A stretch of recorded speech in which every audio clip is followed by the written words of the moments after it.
Bueno, ¿qué tal? Buenos días. Empezamos entonces hoy con el teórico de corteza motora, ¿no? Estamos viendo las estructuras que controlan el movimiento, ¿no?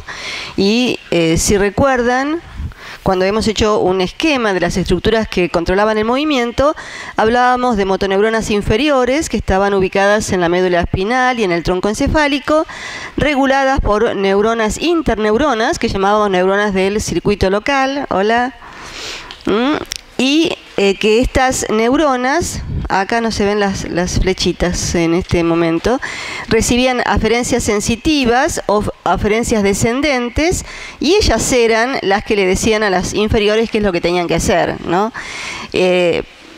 Nosotros vimos en la clase anterior este circuito, vimos cómo la médula tiene todos los circuitos neuronales necesarios y suficientes para realizar los movimientos más simples, o sea, los movimientos reflejos, pero también los más complejos que le indique hacer o realizar la vía descendente corticoespinal.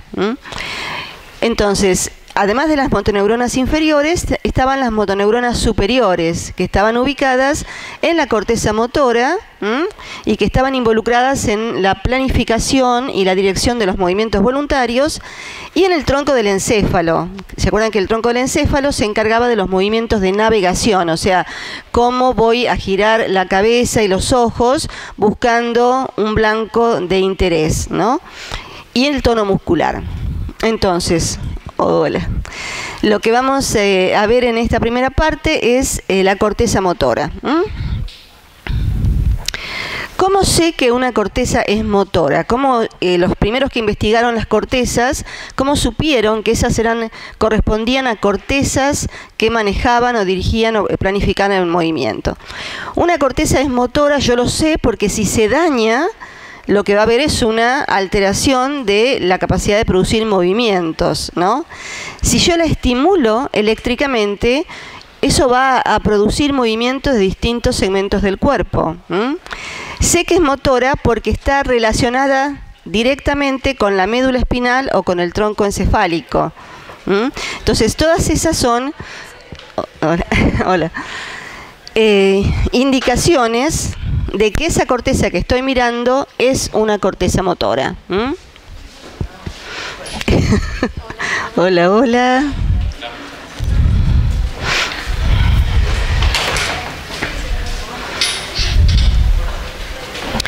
Vamos a ver cuáles son las cortezas motoras. Y entonces, hola, buen día. A ver, esperamos hasta y 5. A ver si llegan todos. Este es el gráfico que creo que tiene el Cardinali para ubicar a las cortezas motoras. Esta es la cisura de Rolando. Entonces tenemos la corteza motora primaria, la corteza premotora, y si estoy mirando la parte media, ¿no?, de los hemisferios cerebrales, veo las otras dos cortezas motoras, que son la corteza motora suplementaria y la corteza motora del cíngulo. Este es el gráfico que está en el libro de Cingolani, que es un poquito más complicado, pero como ven, en la parte lateral, si esta es la cisura de Rolando, delante de la cisura de Rolando está la corteza motora primaria. Delante de esta está la corteza premotora. En el área medial podemos ver la corteza motora suplementaria, que es esta, y la corteza del cíngulo, que es esta otra.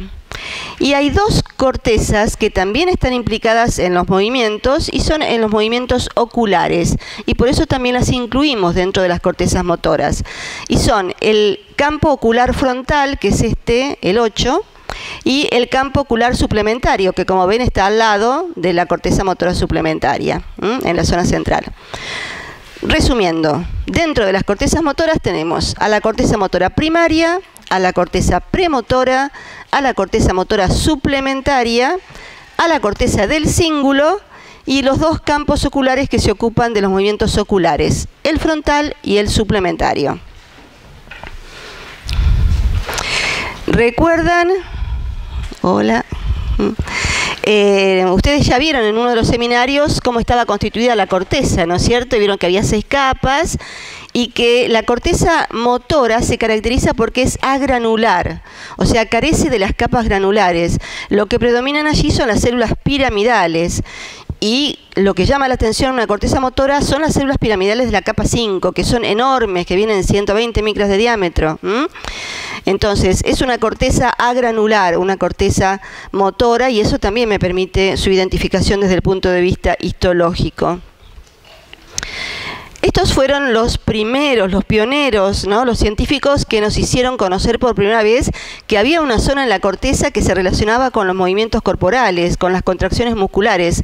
Hoy los experimentos que ellos hicieron no estarían permitidos, ¿no? Porque, a ver, ¿cómo investigaba Hitzig? Era un médico alemán que estuvo en la Primera Guerra franco-prusiana, en la Guerra franco-prusiana, y había soldados que habían perdido parte de la calota craneana. Entonces él podía ver el cerebro y ahí estimulaba eléctricamente, ¿no? Él veía que si estimulaba la corteza occipital se producían movimientos oculares. Eso le interesó, entonces después ya montó un laboratorio en su casa con otro científico más y hizo experimentos en perros, ¿no?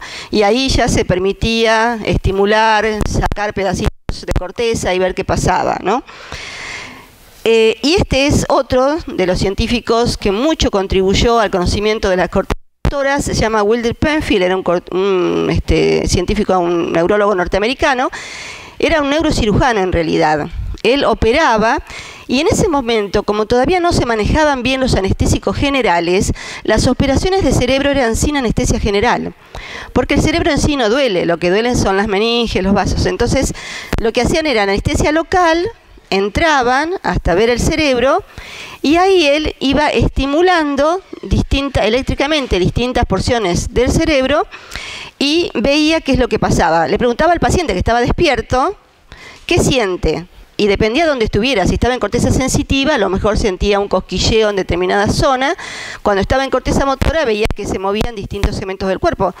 Y cuando él se desplazaba apenas pequeños milímetros en la corteza frontal, veía que distintos músculos se iban contrayendo. Hoy se usa anestesia general para las operaciones, pero no sé si tuvieron la clase con Emery, ¿no es cierto? Y él les habrá contado que hay, a lo mejor, no sé, porque a veces lo cuentan teóricos, que a veces necesitas que el paciente esté despierto, porque cuando uno tiene que saber por dónde entrar, ¿no? Tiene que saber si está tocando algún área sensible, como sería el área del lenguaje, ¿no? Que es fundamental para la interacción. Así que Penfield fue el primero que dio la idea de que había como una representación del cuerpo en la corteza frontal, ¿no? Hoy tenemos otros métodos para estudiar dónde están ubicadas las distintas funciones. Este es uno de ellos y es inyectar isótopos radioactivos y después detectar dónde están concentrados los isótopos. Donde están concentrados los isótopos es que aumentó el flujo sanguíneo. Donde aumentó el flujo sanguíneo es que las neuronitas están trabajando ahí, ¿no? Ese es el concepto. Entonces, ¿cómo sabemos los distintos movimientos, en qué área están codificados? Le digo a un paciente o a un voluntario también sano que apriete un resorte entre los 2 dedos. Ese es un movimiento que se llama autoiniciado, o sea, no está dirigido o evocado por ningún estímulo externo, ¿no? Él aprieta. ¿Y qué se va a encender? Se enciende la sensorial primaria, lógicamente, porque acá el resorte está tocando y estimulando receptores sensoriales. Pero se enciende esta zona, que es la zona de la corteza motora primaria, ¿no? O sea, este movimiento básico, sencillo, simple, se produce por la activación de esta corteza motora primaria, que es podríamos comparar con el papel que cumplía la médula, en el sentido de que es la escala jerárquica más baja dentro de las cortezas, pero que es la que se comunica directamente con las motoneuronas del asta anterior y con las del tronco encefálico para decirles despolarícense y muevan estos músculos, ¿eh? Así que un movimiento sencillo como ese producía esta estimulación. Ahora le digo que realice una secuencia intrapersonal. Por ejemplo, esto. tocar con el pulgar, todos los dedos con el pulgar. Eso se llama una secuencia intrapersonal, tampoco está dirigida por ningún estímulo externo, ¿no? El individuo quiere hacer esto, ¿no? ¿Qué se enciende ahí? Nuevamente la sensorial, lógicamente, porque estoy tocando acá. La motora primaria, porque hay músculos que se están contrayendo, pero se enciende también la motora suplementaria.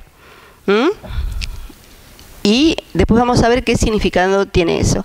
Ahora le digo, no haga esto, imagine que está haciendo esto. Entonces, ya no se enciende ni la sensorial ni la motora primaria porque está imaginando, pero se sigue encendiendo la motora suplementaria y en los dos hemisferios. Y ahora le digo, realice un movimiento, lo invito a realizar un movimiento dirigido al espacio, lo que se llama un movimiento hacia un blanco extrapersonal. Le pongo un tablero de damas, ¿no? Y le digo, toque con el dedo, siguiendo una secuencia determinada, ese tablero. Entonces vamos a ver qué se enciende. Se enciende la sensorial, lógicamente, está tocando. Se enciende la motora primaria, lógicamente hay músculos que se están contrayendo. Se enciende esta nueva corteza, que es la corteza premotora. Se sigue encendiendo la suplementaria. Y acá aparece una corteza nueva, que es la corteza parietal posterior. La corteza parietal posterior no es una corteza motora, es una corteza de asociación, como vamos a ver luego en el teórico de cortezas de asociación. Pero, ¿por qué se enciende? Porque si yo tengo que realizar un movimiento dirigido al espacio extrapersonal, tengo que saber exactamente las coordenadas de ese objeto con respecto a mis ojos, con respecto a mi cuerpo. Y eso es lo que hace la corteza parietal posterior. Es una corteza de asociación que recibe influencias, aferencias auditivas, vestibulares, visuales, integra y le da al cuerpo el marco de referencia en el cual se va a mover, ¿no? Y le indica entonces, le facilita o contribuye a generar la dirección del movimiento, ¿no? Muy bien. Vamos entonces por partes, veamos un poquito la corteza motora primaria. Esto ya lo habíamos mencionado, ¿verdad? Todas las cortezas tienen somatotopía. Y eso es lo que Wilder Penfield veía. O sea, tocaba en un determinado punto, se movía un dedo. Se corría un poquito, se movía el otro dedo.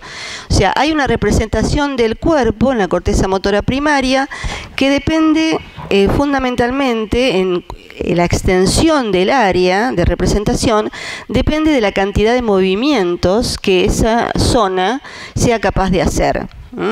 Por eso la mano tiene mayor representación que el pie, y la cara también tiene una gran representación. Entonces hay una de representación corporal en la corteza motora primaria. Al principio se creyó que cada neurona producía la contracción de un músculo. Había una neurona para un músculo, o un pequeño grupo de neuronas para un músculo, otra para otro músculo y así. Hoy sabemos que esto no es así, no existe, esta disposición no es así. A ver, vamos a esperar que está trabado. Ups. No. Sino que es así.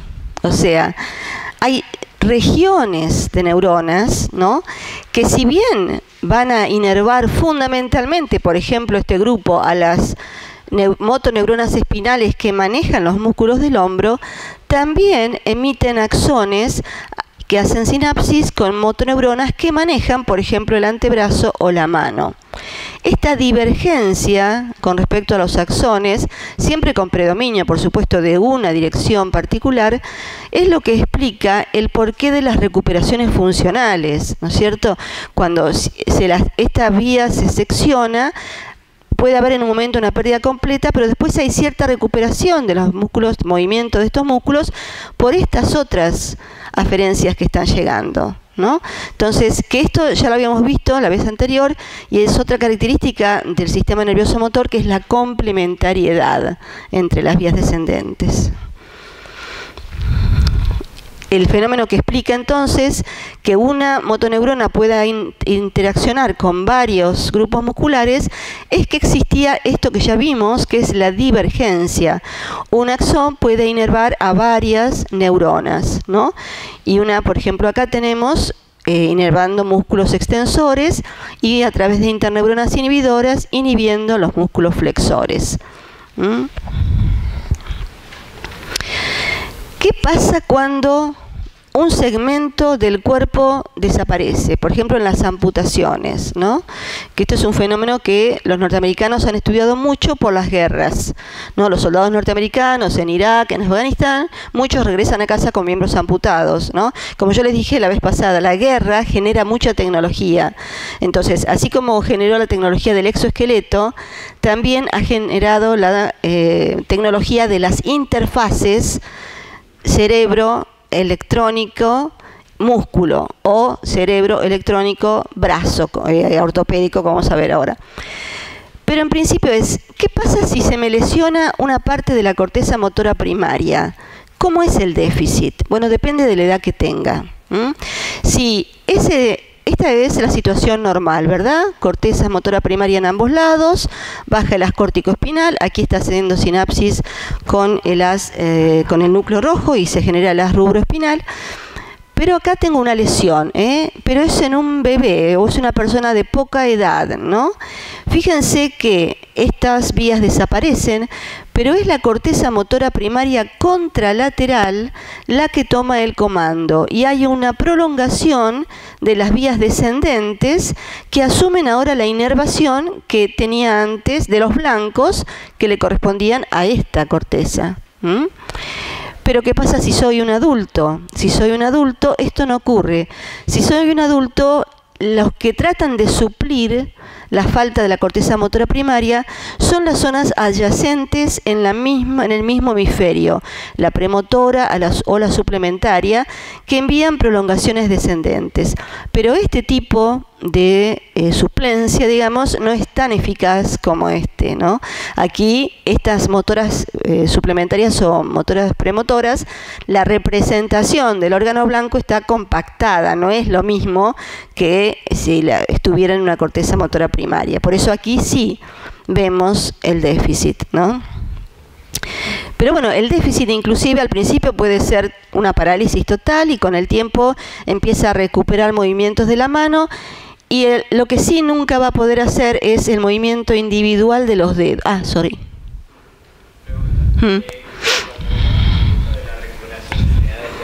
Sí.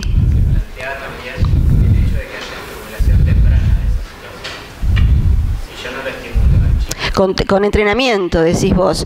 El entrenamiento está comprobado que favorece la plasticidad. Y de hecho, en estas diapos que ahora voy a mostrar de esas interfaces, no basta con estimularlos eléctricamente, sino que se requiere un entrenamiento, ¿no es cierto? Sí, el entrenamiento desde ya favorece la plasticidad y eso creo que está justamente acá. O sea, una persona que está aprendiendo una tarea motora, una vez que la realiza con mucha más eficiencia, se ve que el área de neuronas que están activadas durante la realización está incrementado. Y eso se denomina también fenómeno de plasticidad. Para poder crear, o sea, el objetivo, nosotros cuanto más sepamos, más podremos actuar de la fisiología, más podremos resolver la patología, ¿no es cierto? Acá la patología que se presenta con más frecuencia es o se cortó la vía córtico-espinal, ¿no? Así que no están llegando las órdenes de la motoneurona superior, o hay un accidente cerebrovascular o hay un tumor en la zona de la corteza y entonces la persona pierde la motilidad. ¿Cómo hacer para que los músculos que ya no tienen los axones, no reciben los potenciales de acción de la corteza motora primaria, puedan contraerse de la misma forma que lo hacían antes? Entonces, la única forma es saber cómo funcionan las neuronas piramidales, saber qué las activa, saber cuándo se activan. O sea, el conocimiento del funcionamiento de la neurona piramidal es lo único que me va a permitir reproducir ese funcionamiento en una computadora que después comande un brazo biónico, por ejemplo. Y vamos a ver que eso ya está hecho. Entonces, las neuronas piramidales se activan preferentemente cuando el movimiento sigue una dirección dada. Esto es, no lo van a entender, yo se los digo, pero hasta que no vean el dibujito, yo me pasaría lo mismo, ¿no? Pero el concepto es, muevo este brazo para acá y algunas neuronas se activan y otras no. O sea, hay neuronas, cada neurona se activa cuando los segmentos corporales se mueven en una dirección dada. Se dice que las neuronas piramidales tienen una dirección preferida, ¿no?, para activarse. Y como son varias las neuronas que intervienen en un movimiento, la dirección final del movimiento va a depender del promedio de las direcciones preferidas de todas esas neuronas que se activen. Y esto se explica con este experimento. Este es un monito que lo entrenamos para que mueva una palanca con el brazo así, en distintas direcciones. Mientras estamos registrando con un electrodo los potenciales de acción de una neurona piramidal. Cada rayita negra es un potencial de acción. Fíjense que esta neurona que estamos estudiando le gusta más cuando el brazo se mueve entre 180, 225, 270 grados, ¿no es cierto? En tanto que cuando el brazo se mueve en esta dirección, la neurona se apaga o tiene menos disparos de potenciales de acción. Si hago este mismo experimento para varias neuronas, lo que voy a tener es una dirección preferida de activación de cada una de las neuronas. Y acá lo que tengo es, este es el movimiento, es el vector que representa la suma de todos estos vectores, y la línea entrecortada es el movimiento que hizo el brazo por la activación de todas estas neuronas. Entonces, cada neurona se activa más en una dirección dada. Cómo se mueva un segmento corporal dependerá del promedio de las actividades de todo un grupo neuronal, ¿no es cierto? O de las direcciones preferidas de todos los grupos neuronales. Si yo quiero mover el brazo para allá, tengo que saber cuáles son las neuronas que prefieren este movimiento y activar esas neuronas. Tengo que identificar a esas neuronas piramidales que tienen esta dirección preferida y se activan en esta dirección. Y esto, lo que les decía, ya está. Todavía, por supuesto, falta mucho, pero esta chica, bueno, es una mujer de 52 años, ella tiene una enfermedad degenerativa y es tetrapléjica, ¿no es cierto? No mueve ni miembros superiores ni miembros inferiores. Lo que han hecho ellos acá, es en la universidad, esto es Princeton, bueno, no me acuerdo bien ahora en qué lugar era. Han puesto electrodos, o sea, tiene insertados electrodos en la corteza cerebral, 96 electrodos, que registran la actividad neuronal.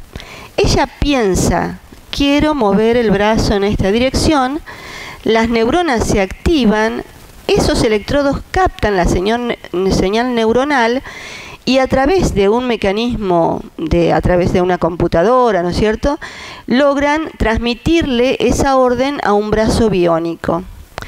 Cuando ella, por supuesto, esto requiere muchísimo entrenamiento, y ella lo primero que quiso fue comer chocolate. Dice que era lo que ella ansiaba más, era comer chocolate por sí misma, ¿no es cierto?, sin que se lo dieran. Y eso fue lo primero que hizo cuando pudo manejar bien el brazo. Esta es una soldado que peleó en la guerra de Irak, pero no perdió el brazo en la guerra, sino que lo perdió en un accidente de moto. Y la estrategia acá fue diferente para manejar este brazo. Lo que hicieron es, tomaron el nervio, los nervios que inervaban al brazo, y los implantaron en músculos del tórax. Entonces, la interfase que tiene colocada ella capta los movimientos musculares. Ella piensa, quiero mover el brazo, ¿no? Eso se transfiere a los distintos músculos del tórax y la interfase logra interpretar los movimientos que hacen los músculos del tórax y mueve el brazo en consonancia, ¿no?, con esa interpretación. Algo similar ocurre acá. Pero ya hay cosas todavía, esto es invasivo, ¿no es cierto? Porque bueno, ella no tanto, pero acá tiene insertado electrodos en la corteza cerebral. Ahora, también ya he visto, y ustedes si buscan en internet, cascos directamente con los electrodos que registran la actividad neuronal en personas voluntarias. Y había una japonesa, estaba escribiendo en la computadora, mientras un brazo biónico le servía agua, ¿no es cierto? Le acercaba la botella y ella tomaba agua mientras escribía, ¿no? Y comandaba el brazo biónico, sí, esta, la cuadripléjica.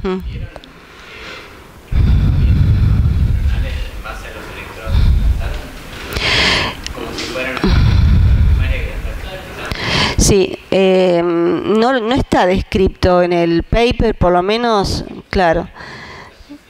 Sí, pero no está descrito que ella, también dependerá de la patología, ¿no? Ella es una enfermedad desmielinizante, ¿no? El problema de ella estaba en la vía, no en la corteza.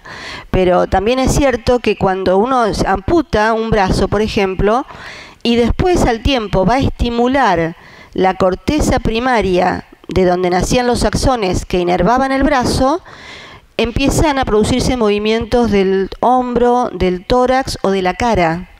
O sea, esa zona de corteza primaria, que es lo que está mencionando Min, que ya no se usa para mover el brazo, se redirige a inervar otros blancos. Eso es plasticidad.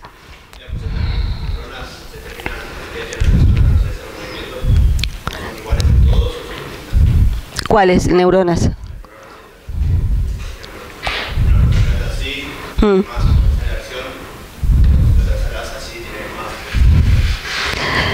No, para cada persona tiene su set de neuronas, digamos, piramidales. Algunas se activan con esta dirección, otras con esta y otras con esta, ¿no?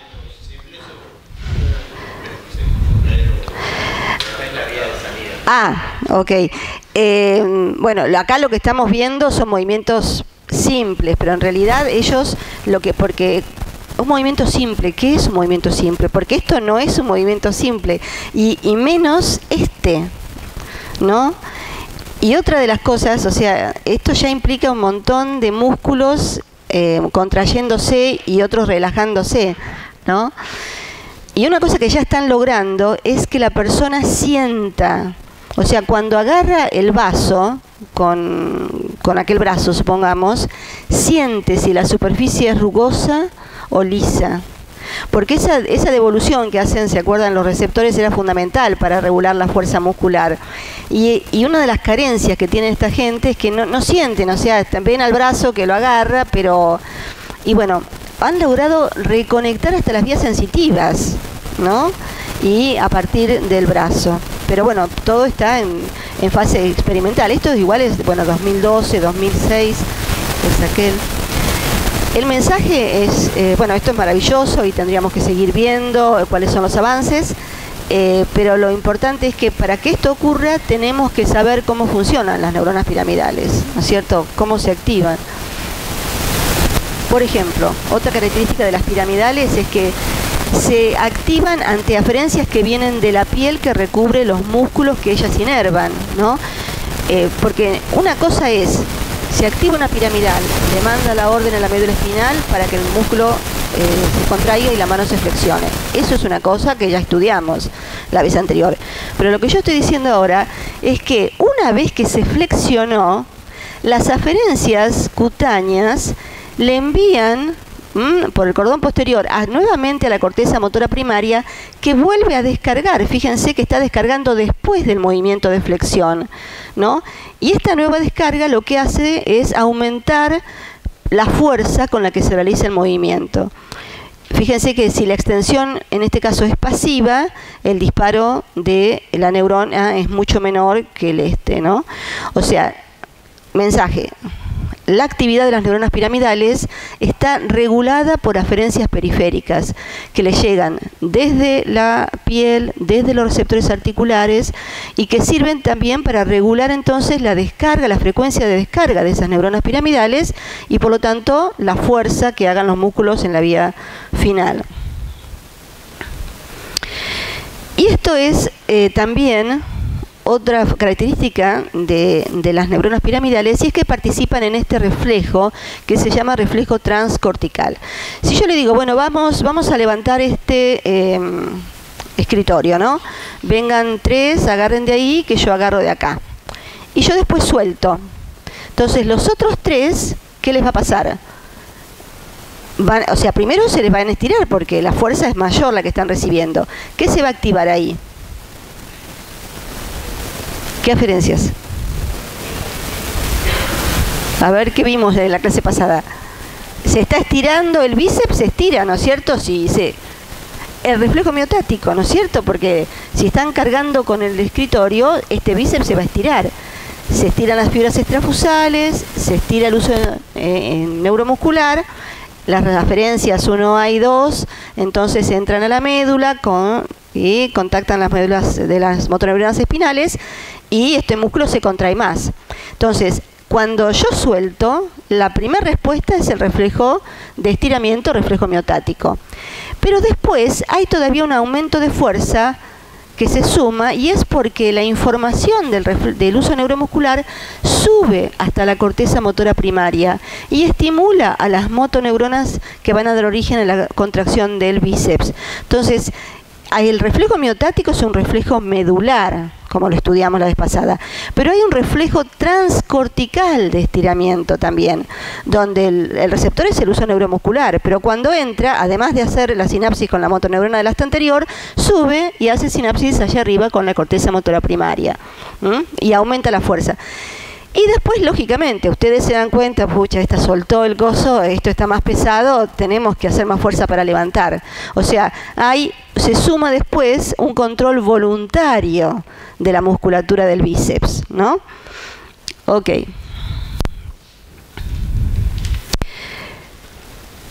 Por donde decíamos que las aferencias cutáneas y propioceptivas pueden estar modulando la actividad de la corteza motora primaria.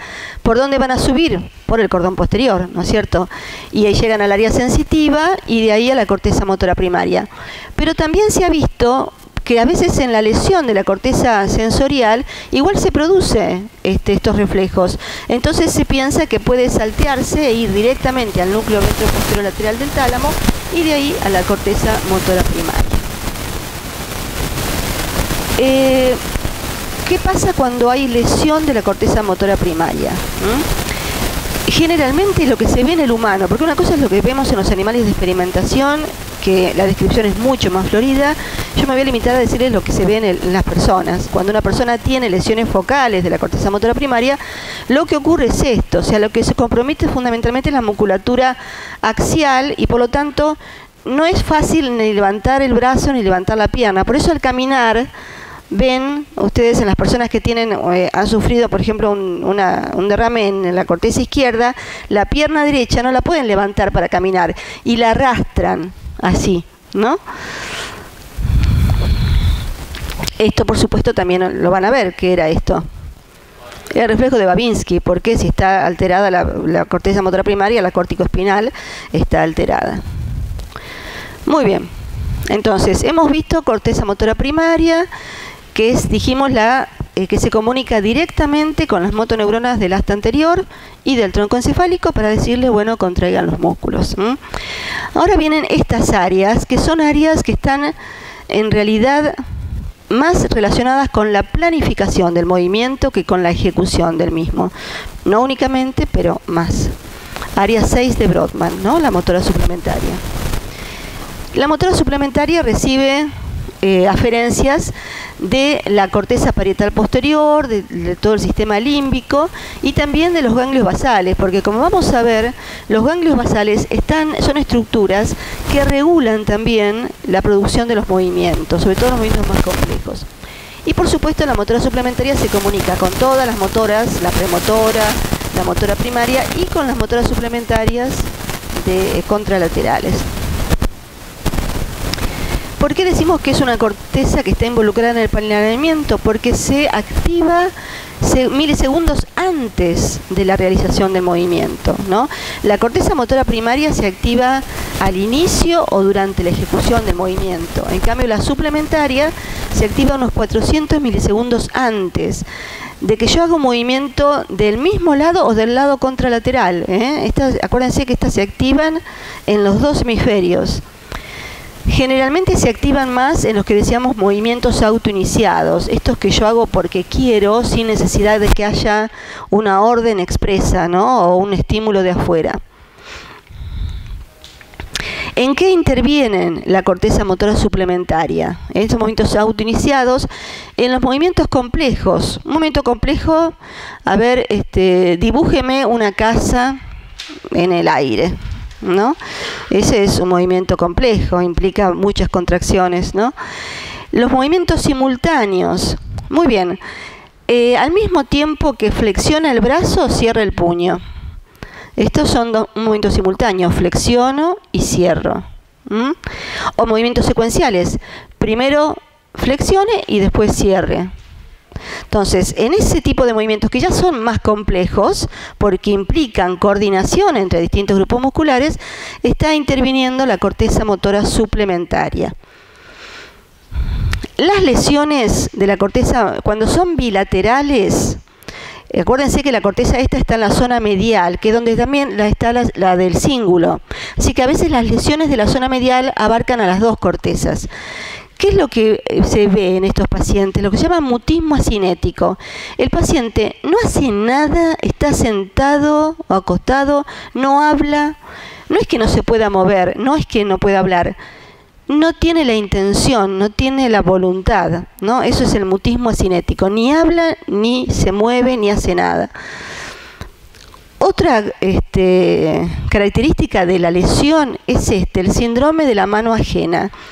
Con la mano contralateral a la lesión, si yo, por ejemplo, voy a agarrar con la mano sana, esto está bien y me hace así. Hacen los movimientos en espejo. Por eso, estas cortezas son más interesantes en cuanto a la patología, porque no es que es un miembro que no se contrae, que está hipotónico o que está paralítico. Es mucho más compleja la patología en estos casos de estas cortezas. El síndrome de la mano ajena. Y después, por supuesto, los movimientos que teníamos como que estaban asentados o dirigidos por esta corteza no se realizan correctamente, ¿no es cierto? Los secuenciales o los simultáneos. Este es un ejemplo de lo que les decía del síndrome de la mano ajena. Si este monito tiene que sacar la piedra que está en un agujerito, lo que hace es empujar con el dedo, o sea, levanta la piedra y la agarra con la otra mano, ¿verdad? Pero una lesión, un mono que tenga una lesión de la corteza suplementaria, mete el dedo acá y el otro así, en espejo. Entonces queda trabado. Muy bien, corteza motora suplementaria, ¿dónde está ubicada? Intervienen los movimientos fundamentalmente autoiniciados. Es una corteza de planificación, y lo sé porque se activa antes que se realizan los movimientos, y sé lo que pasa en la lesión, que bueno, no corresponde en este momento a ustedes, pero es interesante y sirve para fijar los conceptos. Vamos ahora a la corteza premotora. ¿Se acuerdan que teníamos la motora primaria, que estaba delante de la cisura de Rolando? Esta está por delante de la motora primaria, la premotora. Y la premotora se activaba, ¿se acuerdan? Cuando yo le decía siga con el dedo una secuencia particular. O sea, cuando mi movimiento está dirigido al espacio extrapersonal. Hay algo que me dice haga este movimiento. Entonces, acá vemos que hay esta corteza premotora recibe aferencias somatosensoriales que son procesadas por la corteza parietal posterior, que le va a dar el marco de referencia que facilite la dirección del movimiento, ¿no? Le va a decir, mira, el blanco está allí con respecto a tus ojos, con respecto al cuerpo. Por supuesto, también estos movimientos dirigidos hacia el espacio exterior tienen relación con el cerebelo, que como vamos a ver facilita la realización con eficiencia del movimiento. Y bueno, se comunica con las otras médulas, con las otras cortezas. Esta corteza premotora porque piensen lo siguiente, yo tengo que dirigirme hacia un blanco, entonces eso lo hablamos la vez pasada, si me voy a mover, voy a desacomodar la postura, ¿no? Entonces va a tener que haber un ajuste del tono muscular en los músculos axiales, ¿ok? Entonces esta corteza controlaría los músculos axiales y proximales que orientan, ¿no?, al cuerpo y las extremidades hacia el blanco.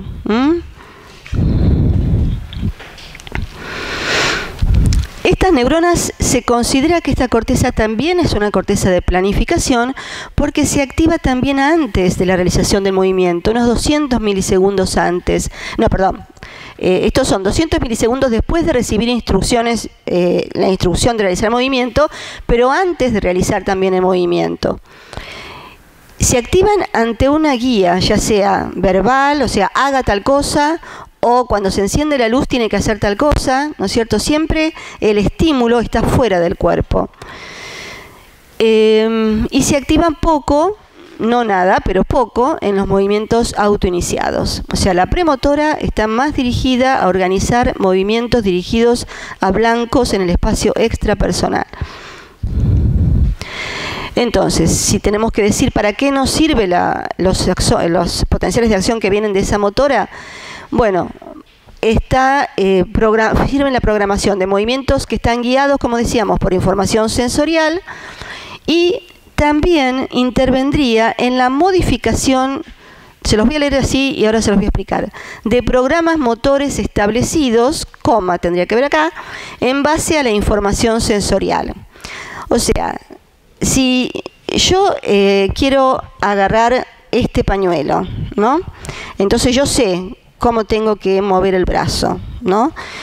Y el programa motor es esa secuencia de contracciones musculares que implican distintos desplazamientos articulares que me aseguran la obtención del objetivo, que es agarrar el pañuelo.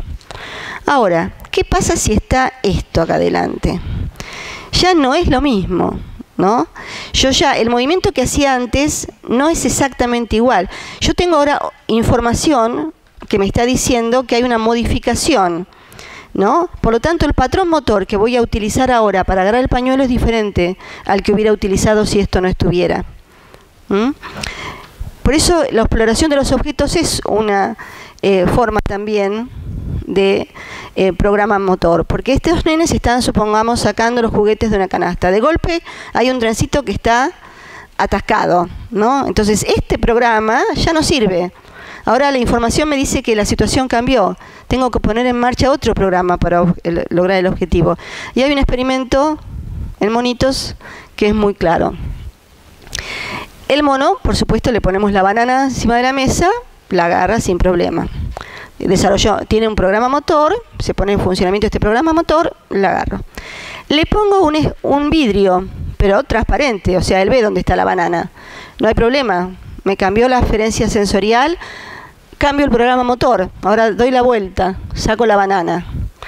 ¿Qué pasa si tiene una alteración en la corteza premotora? Choca contra el vidrio, o sea, no es capaz de seleccionar otro programa motor al haberle cambiado la situación de aferencias, ¿eh? Entonces, por eso esta corteza está involucrada en la selección de programas motores. Y vamos a ver que los ganglios basales es una de las funciones principales de los ganglios basales también, esta de seleccionar programas motores.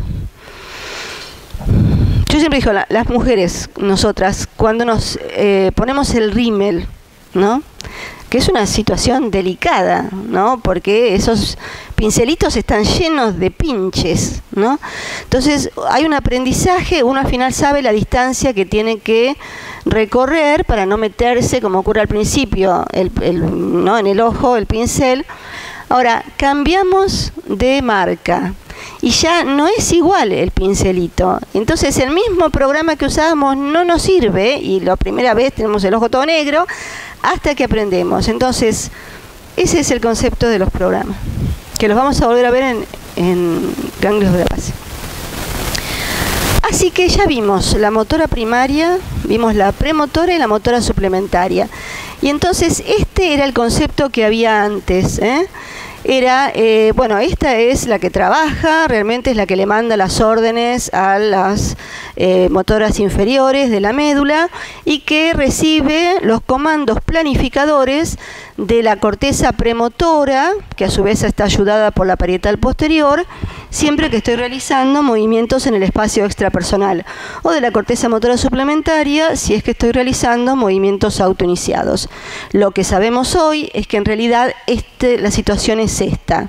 Si bien fundamentalmente es la motora primaria la que se comunica con las inferiores y estas dos se comunican con la motora primaria, hay una crosstalk, como se habla, ¿no? O sea, un entrecruzamiento, una charla entre las dos cortezas, y además estas cortezas pueden, no es lo habitual, pero pueden comunicarse directamente con las motoneuronas inferiores. Entonces la situación no es tan así como se pasa siempre en el sistema nervioso, sino que habría una comunicación entre los distintos tipos de corteza. Nos queda la corteza motora del cíngulo. Esta corteza motora, que está ubicada, la vemos acá, ¿se acuerdan que está en la zona medial, donde vemos también a la suplementaria? Y lo que sabemos de esta corteza, de la que vamos a volver a hablar cuando veamos el sistema límbico, es que está conectada, bueno, acá les traigo siempre acá es esta, ¿no? La 5 y 6, que se ve solo en el corte medial. Con esto, con los aspectos motores de las emociones. Toda emoción, en el último teórico vamos a ver emoción, la fisiología de la emoción, ¿no? Toda emoción implica una determinada gestualidad, ¿no es cierto? Uno pone cara de enojo, cara de tristeza, cara de alegría, o sea, hay contracciones faciales específicas para cada emoción. Y bueno, el control motor de lo que serían las expresiones faciales producidas por la emoción está en manos de la corteza del cíngulo.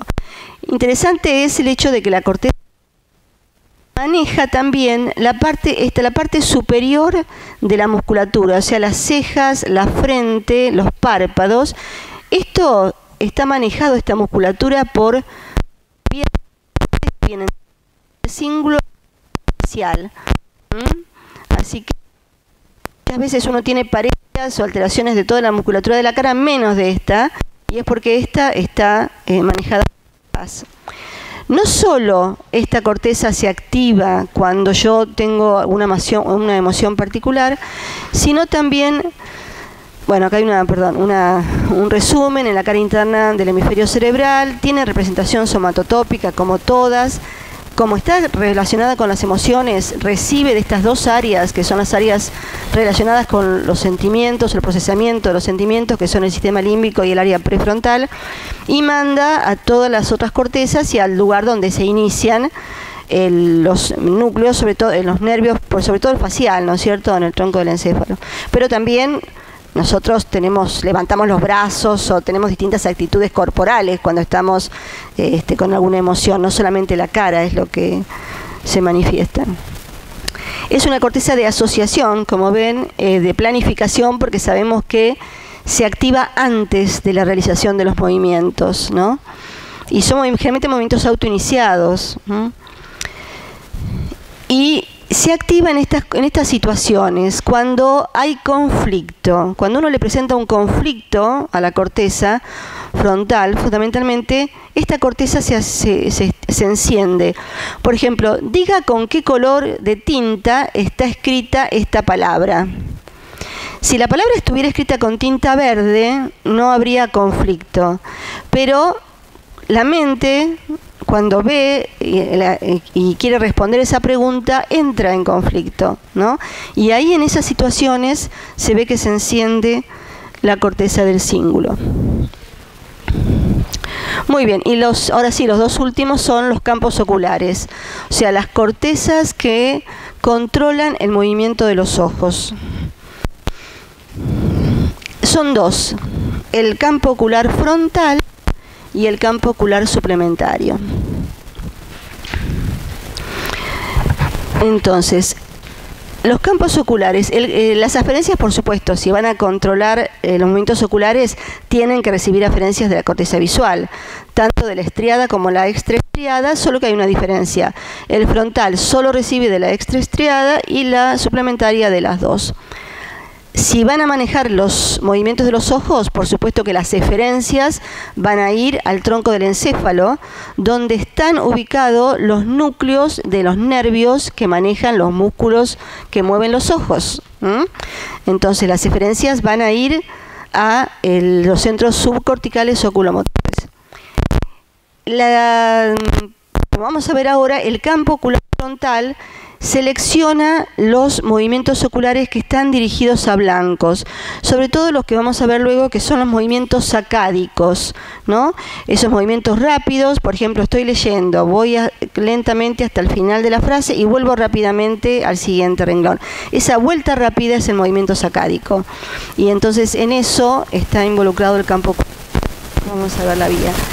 Y el campo, en cambio, ocular suplementario se ve que se activa más en movimientos autogenerados, o sea, yo miro lo que quiero mirar sin necesidad de que tenga un estímulo que me esté diciendo qué es lo que tengo que mirar. Muy bien. Acá terminamos con corteza motora primaria. No sé si quieren hacer un descansito de 5 minutos o 10 minutos. Y son 12 menos 10. Bueno, movimientos oculares, ¿no?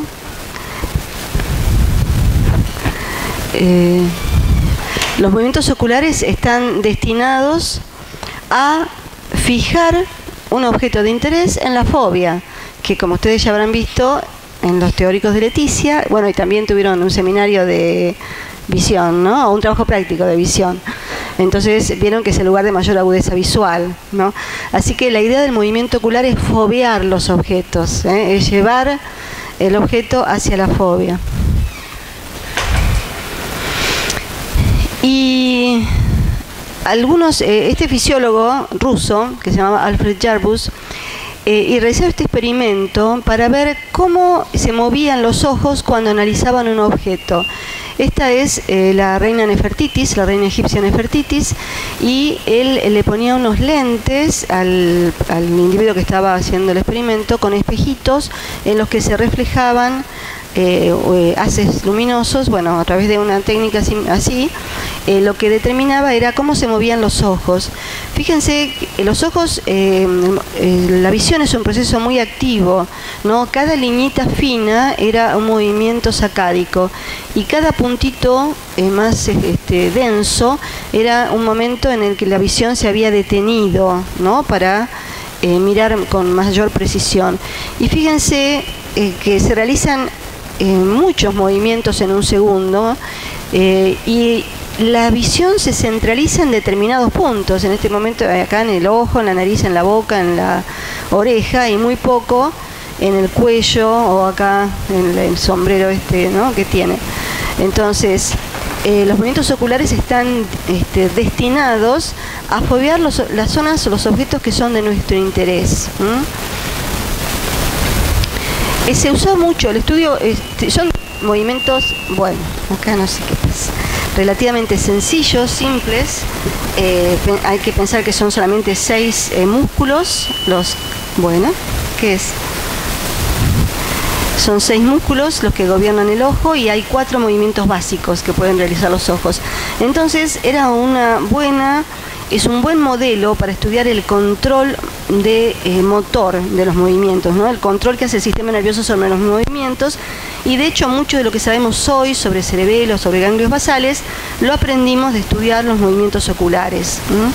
Estos son los músculos que tienen los ojos, un recto superior, un recto inferior, un recto medial y un recto lateral, y un oblicuo superior y un oblicuo inferior. Esos son los músculos. Los movimientos que pueden hacer los ojos son en el eje horizontal, ¿no es cierto? Y dentro del eje horizontal tengo movimiento de aducción o de abducción. Aducción es si el ojo se dirige hacia la nariz. Mi regla mnemotécnica cuando era chica era aducción es hacia adentro. Entonces me recordaba que aducción es hacia adentro, ¿no? Es el movimiento del ojo hacia la nariz. En tanto que abducción es el desplazamiento del ojo alejándose de la nariz. El ojo se puede mover en sentido vertical y se llama elevación o depresión.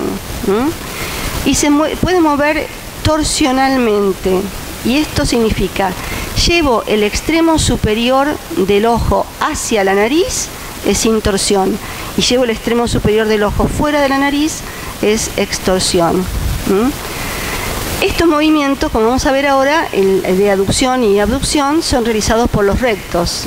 Si me quiero ir para un lado, el recto lateral y medial del otro ojo, y así. El torsional es llevado a cabo por los oblicuos.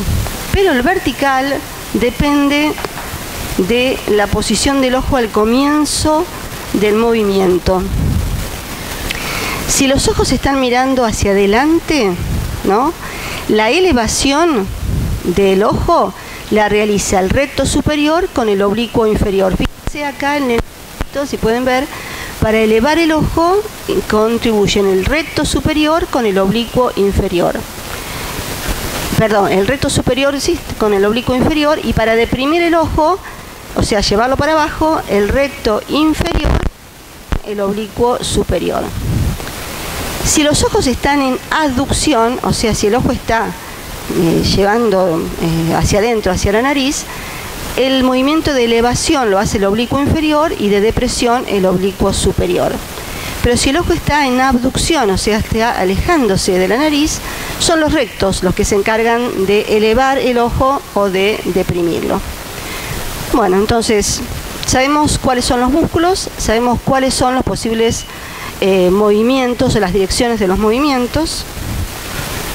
Vamos a ver quiénes inervan a estos músculos. Y los que inervan los músculos son el motor ocular común, el par 3, el patético troclear, que es el 4, y el motor ocular externo, que es el 6, que lo llaman también abducens, ¿no? Fíjense que el motor ocular externo inerva al recto externo, al músculo recto externo, el patético troclear al oblicuo superior, y el motor ocular común se encarga del resto de los músculos. Pero además el motor ocular común se encarga lleva las fibras que inervan al elevador de los párpados y al músculo que produce la constricción de la pupila. Por eso es que cuando se lesiona el motor ocular común, no solo el individuo tiene problemas para mover los ojos, sino que tiene ptosis palpebral, o sea, el párpado cae, y tiene también dilatación pupilar. Bueno, acá están representados entonces los movimientos de los ojos horizontalmente, son producidos por los rectos, ¿no es cierto? Si quiero mirar para allá, se va a contraer el recto externo y el recto medial de este ojo. En estas, bueno, pido disculpas, esto lo saqué yo con mi cámara, todas estas fotos del libro de Purves, así que no están muy buenas. Lo que queremos ver acá es dónde nacen los nervios que inervan a estos músculos. Fíjense que acá tenemos en el límite entre protuberancia y bulbo está el núcleo abducens, y allí nace el abducens o motor ocular externo que va a inervar al recto lateral. En el mesencéfalo encontramos el núcleo troclear, o sea, del par 4, que cruza la línea media y va a inervar al oblicuo superior contralateral. Y también en el mesencéfalo, en la parte dorsal y en la parte rostral del mesencéfalo, nace el motor ocular común, que es el que se encarga de inervar el resto de los músculos, ¿no es cierto? Al recto superior, al recto medial, al oblicuo inferior y al recto inferior. Y acuérdense que este nervio también está llevando las ramas que inervan al elevador del párpado y al músculo constrictor de la pupila, que viene del núcleo de Edinger-Westphal, ¿no?, que ya habrán visto. Entonces, lo que estamos viendo es los nervios que inervan los distintos músculos, el lugar de nacimiento de cada uno de ellos. ¿Qué tipos de movimiento pueden hacer los ojos? No son 4 los movimientos que pueden hacer. Sacádicos, de seguimiento lento, de vergencia y oculovestibulares. Y ahora vamos a definirlos. Los movimientos sacádicos, ¿no? Son movimientos muy rápidos, de menos de 500 milisegundos, o sea, son balísticos, lo que ustedes han visto como clasificación de movimientos balísticos. Son esos que no se pueden ir corrigiendo a medida que se realizan, porque se planifican antes de ponerse en marcha, ¿no? Y pueden ser tanto voluntarios, aunque inconscientes, y reflejos, ¿no? Por ejemplo, cuando uno abre los ojos, ocurre un movimiento sacádico, haya o no haya un estímulo, siempre ocurre. Los movimientos rápidos que estudiaron para sueño, el sueño REM, vieron que tenía movimientos oculares rápidos, son movimientos sacádicos, los del sueño REM. Y fíjense, el ojo está ubicado mirando al blanco que está en esta posición. Ahora muevo el blanco y le toma al ojo 200 milisegundos para llegar a moverse, para ubicarse ahora donde está el nuevo blanco.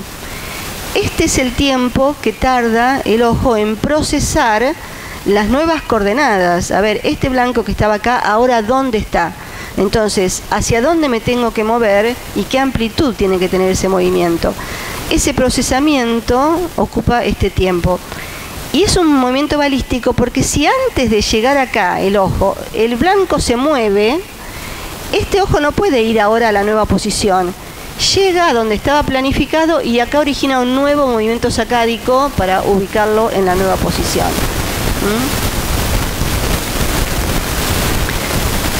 Este es el sacádico. El otro movimiento es el movimiento de seguimiento suave. Es siempre el seguimiento de un blanco móvil, ¿no? Y es siempre voluntario, porque yo decido qué móvil voy a seguir, ¿no? Es lo que ocurre generalmente cuando uno está mirando a través de la ventanilla, ¿no? Va siguiendo un lugar que después desaparece y vuelve con un movimiento sacádico a un nuevo blanco. ¿Cómo se estudian los movimientos de seguimiento simple, de seguimiento lento, con este tamborcito? Que un tambor optocinético. La prueba optocinética, este tambor va girando, entonces se le dice al individuo que vaya siguiendo la línea lentamente y la va a ir siguiendo sin mover la cabeza, ¿no? Siguiendo con los ojos. Cuando llega al extremo vuelve con un movimiento sacádico y toma otra línea y sigue así. Hay videos en YouTube, si ustedes quieren ver, de estas pruebas, ¿no? Que se ven claramente el movimiento de los ojos en cada una de las pruebas. El individuo va siguiendo lentamente hasta que llega acá y después vuelve con un movimiento rápido al comienzo. Bueno, eso se llama nistagmo optocinético, la alternancia de un movimiento lento de rastreo con un movimiento rápido sacádico, que es lo que ocurre también en la lectura, ¿no es cierto? Y esto es normal, es un reflejo normal, pero a veces van a ver, cuando veamos ahora cerebelo y aparato vestibular, que ustedes ya lo vieron, aparece el nistagmo patológico. O sea, ustedes ven al individuo y está haciendo ese movimiento y no hay ningún estímulo que lo determine, ¿no? Entonces, cuando ocurre en estas circunstancias es normal el nistagmo optocinético, pero si no, es patológico. El otro movimiento es el llamado movimiento de vergencia, o sea, de convergencia o de divergencia. ¿Para qué hacemos esos movimientos? Es cuando queremos fobiar un blanco que cambia de posición con respecto al observador, ¿no? Entonces hay que hacer un movimiento sacádico para fobiar el blanco, pero además hay que modificar los ojos para que el objeto esté fobiado en los dos ojos. Entonces tenemos movimientos de convergencia y de divergencia. Acuérdense, ustedes también lo vieron seguramente en el práctico, que la tríada del reflejo de acomodación, ¿se acuerdan? Cuando había que acomodar un objeto que se había movido, teníamos convergencia, acomodación del cristalino y constricción pupilar, para ampliar la profundidad del campo visual. Esa es la tríada del reflejo de acomodación. La característica de estos reflejos, de estos movimientos, a diferencia de los otros, en el sacádico y en el movimiento de seguimiento lento, los ojos se mueven en la misma dirección. Pero acá los ojos se mueven en direcciones diferentes. Entonces, a los otros movimientos se los llama conjugados y a estos se los llama desconjugados o disyuntivos. Y los óculovestibulares son los movimientos que realizamos para mantener el objeto de interés en la fobia cuando la cabeza se mueve. O sea, si la cabeza se mueve, los ojos se mueven en la dirección contraria, tratando de mantener el blanco en la fobia. Por supuesto, la información para esos movimientos oculares está viniendo del aparato vestibular, y tengo entendido que, porque le pregunté a Leticia, me dijo que ella en el teórico dio el reflejo oculovestibular con todas las vías. ¿Cómo se controla un movimiento sacádico? ¿No? ¿Cómo hago para si de golpe el blanco que estaba mirando cambia de lugar y yo entonces tengo que hacer un movimiento rápido para fobiarlo de vuelta? Y hay dos parámetros que tengo que controlar. Uno es la amplitud del movimiento, o sea, cuánto se movió, y otro es la dirección, en qué dirección se movió. Entonces, ¿cómo tengo que mover los ojos para volver a fobiarlo en su nueva posición? La amplitud del movimiento que tengo que hacer está dado por la duración de los potenciales de acción de la neurona que dispara, inervando al músculo que se tiene que contraer para realizar ese movimiento. Este es un ejemplo, es un movimiento, vamos a hacer un movimiento lateral, o sea, el recto lateral es el que se va a contraer para que el ojo se mueva. Este recto lateral estaba inervado por el nervio del núcleo, el nervio abducens. Entonces, fíjense, acá lo que estamos viendo es el desplazamiento del ojo.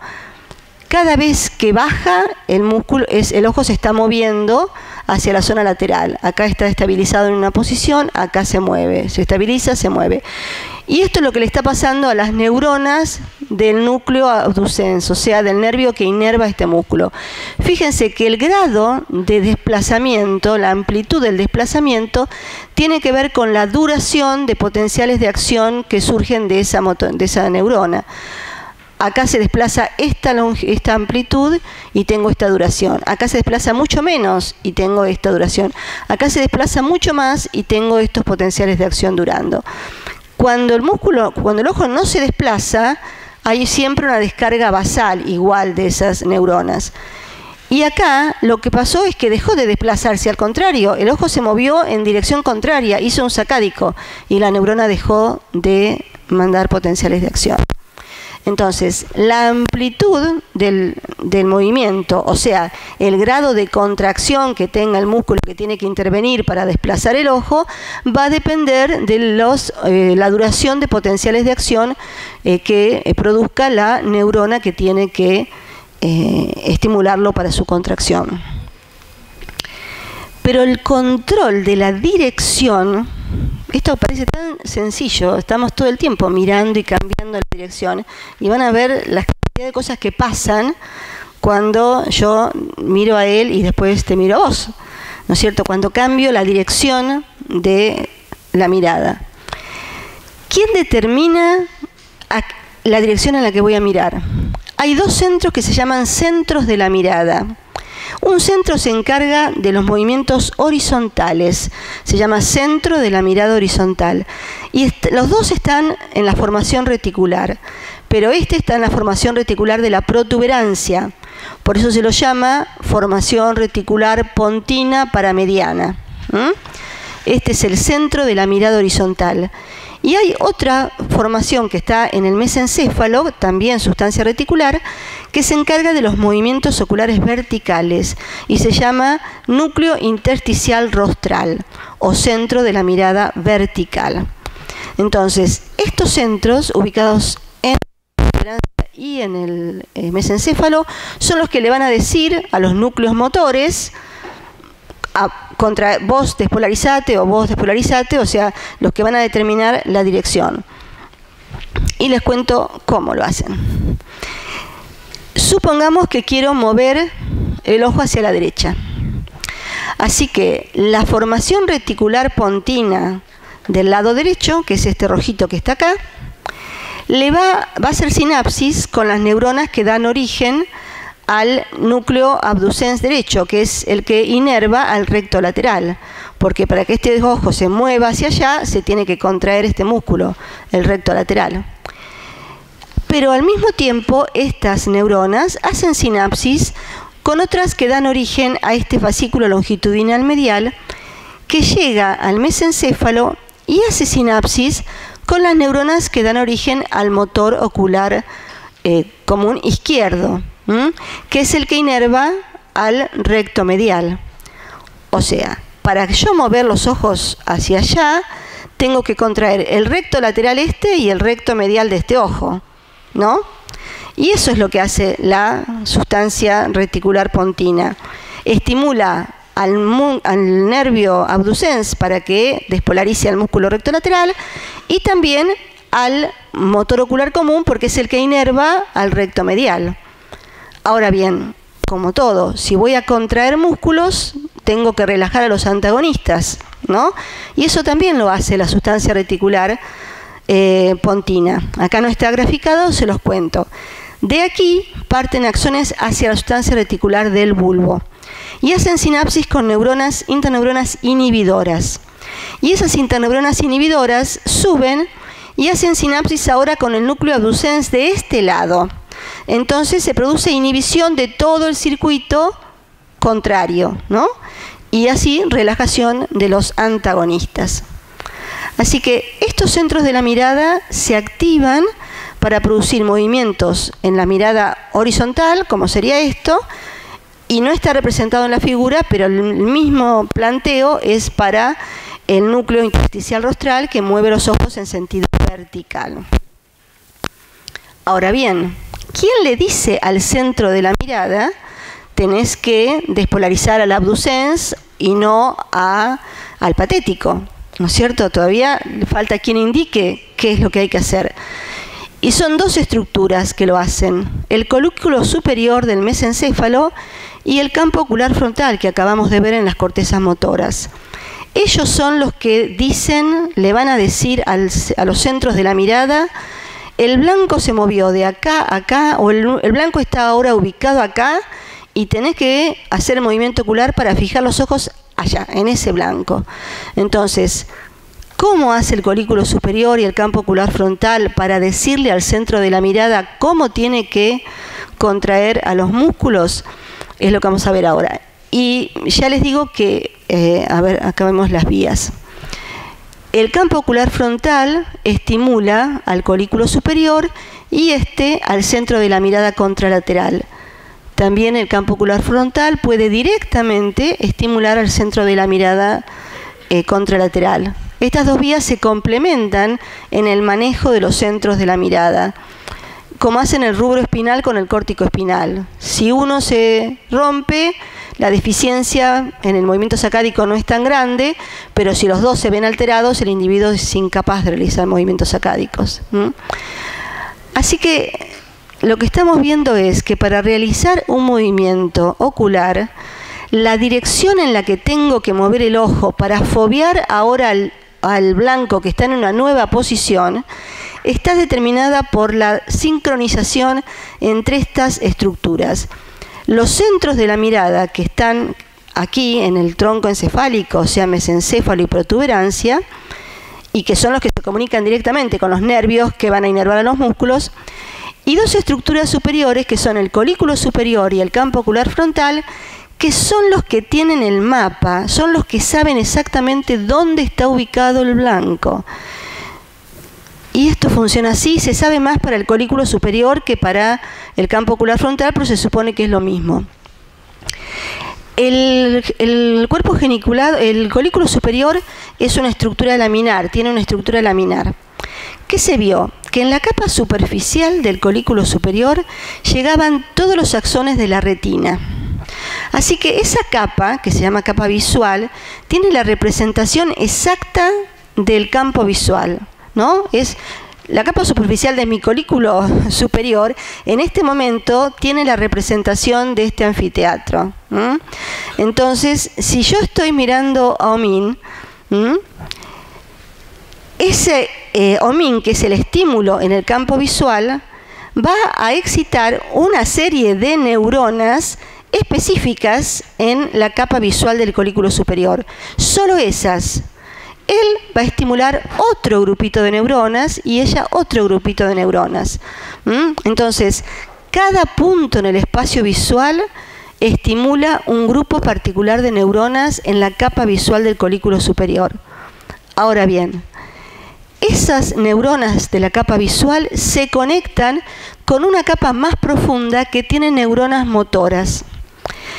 Y entonces, estas neuronas motoras son las que están en comunicación con el centro de la mirada.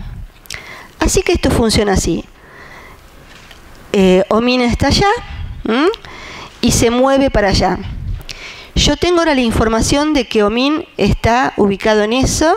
Se activan las neuronas que corresponden a ese punto de mi campo visual, activan a las motoneuronas que están por debajo y esas activan al centro de la mirada que origina los movimientos oculares precisos y exactos para dirigir mi mirada a la nueva posición del blanco. Eso se llama superposición de campos sensitivo-motores. Entonces, la representación visual me permite ubicar perfectamente dónde está el blanco y darle la orden a las neuronas motoras que están por debajo de esas que se estimularon sensorialmente, que son las que le van a dar la orden al centro de la mirada para que estimule a los núcleos, para que contraigan a los músculos. ¿No es maravilloso? Es increíble. Y además,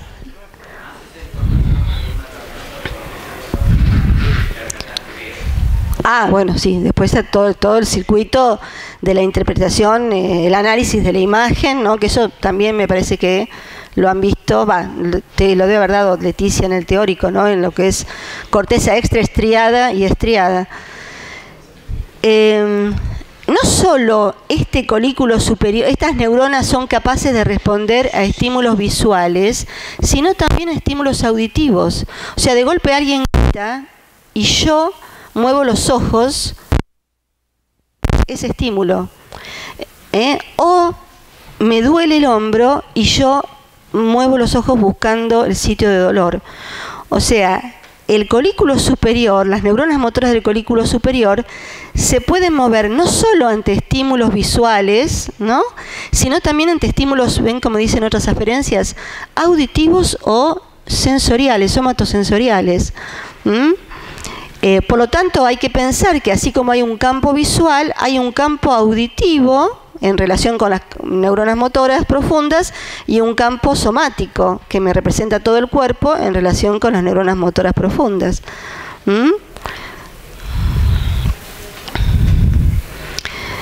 Entonces, ese es el mecanismo de acción de los movimientos sacádicos, que es de lo que más sabemos. Ahora, de lo que viene ahora de los otros dos movimientos, no se conocen bien las vías, que son los movimientos de seguimiento. Hoy están todos cansados, están todos desperezándose, me bostezan, y esto va a aparecer en la grabación y va a quedar re mal. Bueno, ya terminamos. Hoy se las hice cortita. De lo que más sabemos es de la vía de los sacádicos, pero cómo es exactamente la vía de los movimientos de seguimiento lento y la de los convergencia, no lo tenemos nada claro.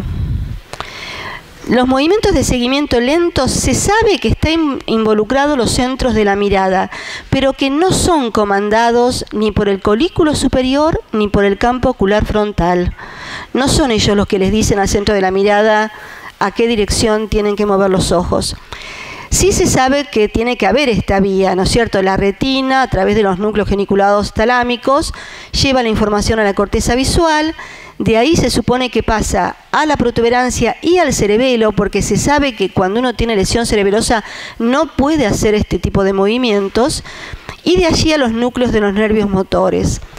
Se sabe también que la corteza parietal está involucrada, porque si uno tiene lesión de la corteza parietal tampoco puede hacer este tipo de movimientos. O sea, lo que sabemos con respecto a las vías sabemos por las lesiones, pero no conocemos en detalle el desarrollo de la vía. Igual pasa con el movimiento de emergencia, o sea, también, por supuesto, recorre la vía óptica, retina, núcleos geniculados, a la corteza donde se hace la integración de la información de los dos ojos, de ahí al tronco encefálico, que es donde se ha localizado sí un centro de emergencia en el tronco encefálico, uno en el mesencéfalo, habría un grupito de neuronas que se encargan de hacer la divergencia de los ojos y un grupito de neuronas que se encargan de la convergencia de los ojos. Recuerden que este movimiento lo que trata es de fovear el blanco en los dos ojos, en la fobia de los dos ojos. Y nada más, hoy los dejo acá. O sea, estos movimientos que hemos visto nos permiten ver cosas importantes, así que dediquémonos a mirar cosas importantes, nada más, ¿no? Bueno, bárbaro. Con aplauso. Entonces, ahora sí, el próximo lunes, ¿no? ¿Hoy es viernes? No, ¿hoy qué es? Hoy es lunes. El viernes vamos a ver, prepárense y vengan descansados, porque es cerebelo y ganglios de la base.